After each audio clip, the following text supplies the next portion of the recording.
Hi అండి, నేను మీ Shilpa Vinay. Welcome to Vinsy kitchen. Summer holidays అయిపోతున్నాయి, పిల్లలకి స్కూల్స్ కూడా స్టార్ట్ అవుతున్నాయి కదండి.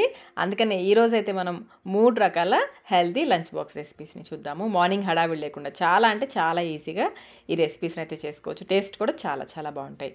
ముందైతే మనం క్యాప్సికమ్ రైస్ని ఎలా తయారు చేసుకోవాలో చూద్దాము. స్టవ్ పైన ప్యాన్ పెట్టేసుకుని 2-3 టేబుల్ స్పూన్లు నూనె వేసి, నూనె కాగిన తర్వాత 1/2 టీ స్పూన్ ఆవాలు వేసుకుని ఆవాల్ని చిటపటలాడనివ్వాలి. ఇక్కడ మనం ఇద్దరికి సరిపడా క్యాప్సికమ్ రైస్ని చేస్తున్నాము. ఆవాలు వేగిన తర్వాత ఒక పెద్ద ఉల్లిపాయని ఈ విధంగా పెద్ద ముక్కలుగా కట్ చేసుకుని విడివిడిగా చేసుకుని వేసుకోవాలి. ఒక పచ్చిమిర్చి, కొంచెం కరివేపాకు, అలాగే ఒక ఎండుమిర్చిని కూడా తుంపి వేసుకుని ఈ ఉల్లిపాయల్ని మరీ ఎర్రగా వేగాల్సిన అవసరం లేదు, ట్రాన్స్పరెంట్గా అయ్యేంత వరకు వేయించుకోవాలి. ఉల్లిపాయలు వేగిన తర్వాత 4 మీడియం సైజ్ క్యాప్సికమ్ తీసుకుని ఈ విధంగా కట్ చేసి వేసుకోవాలి. వెయిట్లో వచ్చేసి క్యాప్సికమ్ 200 గ్రాములు క్యాప్సికమ్ వేసుకోవాలి. మధ్య మధ్యలో కలుపుకుంటూ ఇవి కొంచెం మెత్తబడేంత వరకు వేయించుకోవాలి. ఇవి త్వరగా ఉడికిపోతాయండి, టైం ఎక్కువ పట్టదు. మాడిపోకుండా మధ్య మధ్యలో కలుపుకుంటూ వేయించుకోవాలి. ఈ క్యాప్సికమ్ సగం వరకు ఉడికిన తర్వాత ఇందులో కొంచెం పసుపు, అలాగే కొంచెం సాల్ట్, మరీ ఎక్కువ వేసుకోవద్దు, కొంచెం సాల్ట్ వేసుకుని కలుపుకోవాలి. ఈ క్యాప్సికమ్ ఉడికేలోపు మనం ఇందులోకి ఒక పొడి కొట్టుకుందాము. పొడి కోసం మిక్సీ జార్లో అరకప్పు వేయించిన పల్లీలు వేసుకోవాలి. ఇందులోనే 8 వరకు పెద్ద వెల్లుల్లి రెబ్బలు 8 వేసుకోవాలి. అలాగే 1/2 టీ స్పూన్ జీలకర్ర, రుచికి సరిపడినంత కారం, ఇక్కడ నేను 1/2 టీ స్పూన్ కారం వేస్తున్నాను. అలాగే కొంచెం సాల్ట్ వేసుకోవాలి. ఆల్రెడీ మనం క్యాప్సికంలో కూడా వేసాం కదా. ఈ విధంగా కొంచెం పలుకులుగా ఉండేలాగా గ్రైండ్ చేసుకుని పక్కన పెట్టేసుకోండి. క్యాప్సికం కూడా చక్కగా వేగిపోయింది. చూడండి, ఈ విధంగా ట్రాన్స్పరెంట్గా అయ్యి కొంచెం మెత్తబడితే సరిపోతుంది, మరి మెత్తగా ఉడికించేయద్దు. మనం గ్రైండ్ చేసుకున్న పల్లీల పొడి ఉంది కదా, అది వేసేసుకుని ఒకసారి అంతా బాగా కలిసేలాగా కలుపుకోవాలి. మీ పిల్లలు ఇలా కొంచెం పలుకులు తగిలితే తినరు అనుకుంటే ఈ పొడిని బాగా మెత్తగా గ్రైండ్ చేసి వేసేసుకోవచ్చు. మా పాపకైతే మధ్య మధ్యలో పల్లీలు తగిలితేనే ఇష్టం అండి, అందుకని నేను కొంచెం పలుకులుగా గ్రైండ్ చేస్తాను. ఈ విధంగా బాగా కలిపేసుకుని మూత పెట్టేసి ఒక 2 నిమిషాల పాటు ఈ ఫ్లేవర్స్ అన్ని దీనికి పట్టేలాగా, క్యాప్సికమ్ పట్టేలాగా ఉడికించుకోవాలి. మూత తీసేసి ఒకసారి కలిపేసుకుని ఒకసారి టేస్ట్ చెక్ చేసుకుని సాల్ట్ తగ్గితే వేసి కలుపుకోవచ్చు, ఇంకా కారం తగ్గినా కానీ వేసి కలుపుకోవచ్చు. ఇలా కలిపేసుకుని ఇప్పుడు ఇందులో ఉడికించుకున్న అన్నం వేసుకోవాలి. ఈ అన్నం వచ్చేసి మనకి మెజరింగ్ కప్స్లో కప్ ఉంటుంది కదా, 1 కప్ బియ్యము 2 కప్పుల నీళ్లు పోసి ఉడికించుకున్న అన్నం ఇది. అన్నం అంతా వేసేసి నేను కొంచెం మిరియాల పొడి వేస్తున్నాను. ఒక 1/2 టీ స్పూన్ కంటే కొంచెం తక్కువే వేస్తున్నాను. మీరు మిరియాల పొడి వద్దనుకుంటే కారమే ఎక్కువ వేసేసుకోవచ్చు. మిరియాల పొడి వేస్తే ఫ్లేవర్ చాలా బాగుంటుంది. అంతా ఒకసారి బాగా కలిసేలా కలుపుకోవాలి. ఇందులోనే సన్నగా తరిగిన కొత్తిమీర కూడా వేసుకుని ఒకసారి బాగా కలిపేసుకోండి. అంతేనండి, క్యాప్సికమ్ రైస్ రెడీ అయిపోయింది. ఒకసారి కలిపేసుకుని స్టవ్ ఆఫ్ చేసేసి సర్వ్ చేసేసుకోవడమే. చూసారు కదా ఎంత సింపుల్గా చేసేసుకున్నామో. పొద్దునే హడావిడి లేకుండా సింపుల్గా ఇలా లంచ్ బాక్స్ చేసేయచ్చు అండి. టేస్ట్ కూడా చాలా చాలా బాగుంటుంది. మరి ఇంకెందుకు ఆలస్యం, మీరు ట్రై చేసి మీకు టేస్ట్ ఎలా అనిపించిందో మాకు కమెంట్ రూపంలో తెలియచేయండి. ఇప్పుడు మనం మరొక హెల్తీ రైస్ వెరైటీ రెసిపీని చూద్దాము. దీనికోసం ముందుగా స్టవ్ పైన ప్యాన్ పెట్టేసుకుని 3 టేబుల్ స్పూన్ల వరకు నూనె వేసేసి, నూనె కాగిన తర్వాత 7-8 వెల్లుల్లి రెబ్బలు ఈ విధంగా చిన్న ముక్కలుగా కట్ చేసి వేసుకోవాలి. అలాగే 2 పచ్చిమిర్చిని కూడా చిన్నగా కట్ చేసి వేసేసుకుని బాగా వేయించుకోవాలి. పచ్చిమిర్చి కొంచెం తెల్లగా అవుతుంది, అలా వేయించేసుకుని ఇప్పుడు ఇందులో ఒక పెద్ద ఉల్లిపాయని ఈ విధంగా చిన్న ముక్కలుగా కట్ చేసి వేసుకుని విడివిడిగా చేసుకుని వేసుకోవాలి. అలాగే కొంచెం కరివేపాకు కూడా వేసుకుని ఉల్లిపాయల్ని కొంచెం ట్రాన్స్పరెంట్గా అయ్యేంత వరకు వేయించుకోవాలి. మరి ఎర్రగా వేయించాల్సిన అవసరం లేదు. చూడండి, ఈ విధంగా కొంచెం ట్రాన్స్పరెంట్గా అయితే సరిపోతుంది. ఇలా వేయించేసుకుని ఇప్పుడు ఇందులో ఒక పెద్ద టమాటోని ఈ విధంగా ముక్కలుగా కట్ చేసి వేసుకోవాలి. టమాటో బాగా మెత్తగా పండింది కాకుండా కొంచెం గట్టిగా వేసుకుంటే బాగుంటుంది. మధ్య మధ్యలో కలుపుకుంటూ ఈ టమాటో కొంచెం మెత్తబడేంత వరకు వేయించుకోవాలి. చూడండి, కొంచెం సాఫ్ట్గా అయింది కదా. ఇలా వేయించేసుకుని ఇప్పుడు ఇందులో కొంచెం పసుపు, 1/2 టీ స్పూన్ కంటే కూడా కొంచెం తక్కువే పసుపు వేసుకోవాలి. అలాగే 3/4 టీ స్పూన్ వరకు కారం, రుచికి సరిపడినంత ఉప్పు వేసుకోవాలి.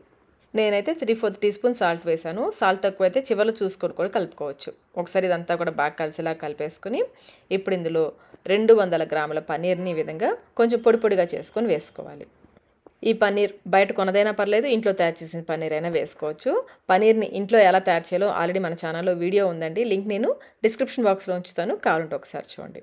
ఈ పన్నీర్ ఇందులో బాగా కలిసేలాగా కలిపేసుకుని ఇప్పుడు ఇందులో 1 స్పూన్ నిండుగా ధనియాల పొడి, అలాగే కొంచెం గరం మసాలా కానీ బిర్యానీ మసాలా కానీ వేసుకోవచ్చు. నేనైతే బిర్యానీ మసాలా వేస్తున్నాను. ధనియాలు వేయకుండా చేసే బిర్యానీ మసాలా అండి, అది ఘాట్ ఎక్కువగా ఉంటుంది, అందుకని నేను కొంచెమే వేశాను.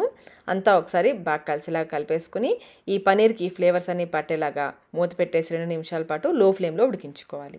2 నిమిషాల తర్వాత మళ్ళీ ఒకసారి బాగా కలిసేలా కలిపేసుకుని ఇందులో ఉడికించుకున్న అన్నం వేసుకోవాలి.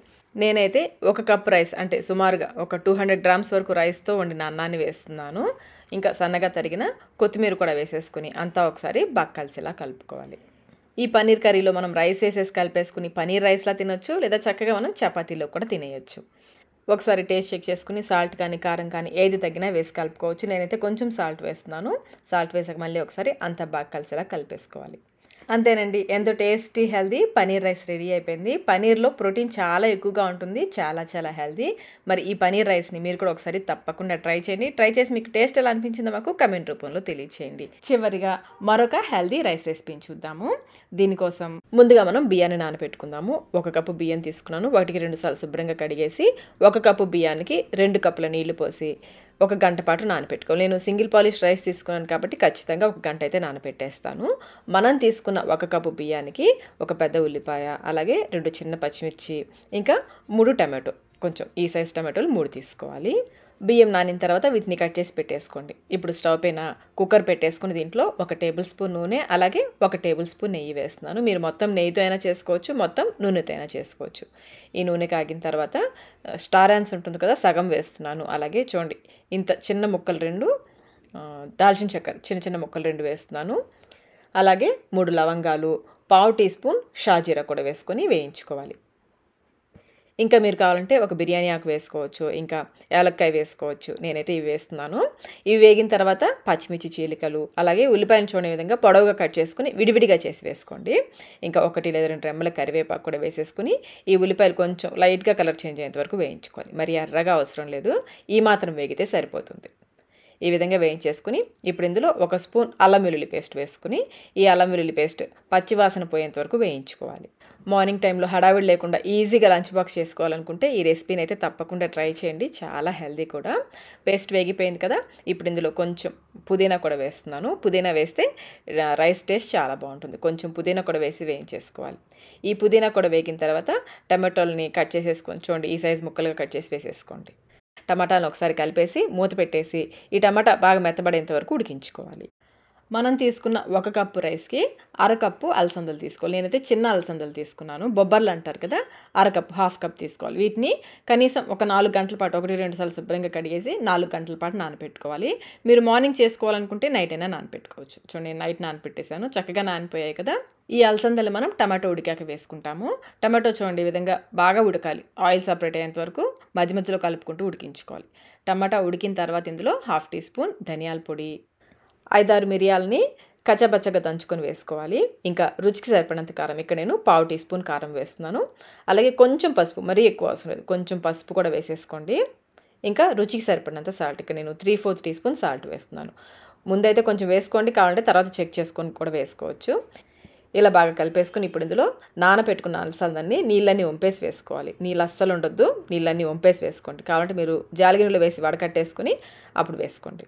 ఒకసారి అంతా కూడా బాగా కలిసేలా కలుపుకోవాలి. ఇలా బాగా కలిపేసుకొని మూత పెట్టేసి మీడియం ఫ్లేమ్లో ఒక 2-3 నిమిషాల పాటు ఉడికించుకోవాలి. ఈ ఫ్లేవర్స్ అన్నీ కూడా అలసందలకి బాగా పట్టుకుంటాయి. 2 నిమిషాల తర్వాత సన్నగా తరిగిన కొత్తిమీర కూడా వేసేసుకొని మళ్ళీ ఒకసారి కలిపేసుకోండి. ఇప్పుడు ఇందులో మనం బియ్యం నానపెట్టుకున్నాం కదా, ఆ నానపెట్టుకున్న బియ్యంలో నుంచి నీళ్లు మాత్రమే వేసుకోవాలి. ముందే బియ్యం వేయొద్దు, నీళ్లు మాత్రమే పోసుకోండి.